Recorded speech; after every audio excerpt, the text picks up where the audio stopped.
দেখো এখানে আমি রান্না বান্না বসিয়ে দিয়েছি। এখানে পায়েস হবে, সেজন্য দুধটা জাল বসিয়েছি। এখানে কুমড়ো ভাজা হচ্ছে, আর এই যে আলু পটল ভেজেছি। এখানে বেগুন ভাজাটা বাকি রয়েছে।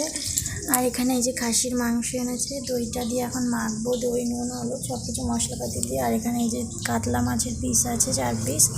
আর এখানে রয়েছে চিংড়ি মাছ। আর এখানে আলু পটল কাটা রয়েছে, মাংসের আলু, চাটনি হবে আমের, সেইগুলো। তো এখানে আমি দইটা দেব, দইটা দিয়ে মাংসটা মাখবো, মাটনটা।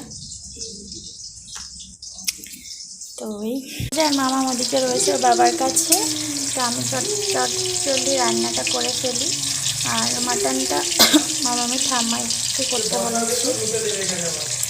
আর এই তো তোমরা সবাই আশীর্বাদ করো, ও যাতে অনেক বড় হয় আর ভালো মনে মানুষ হয়, এই আর কি। আর আজকে রান্না হবে ভাজা, 5 রকমের ভাজা, মাটন, আলু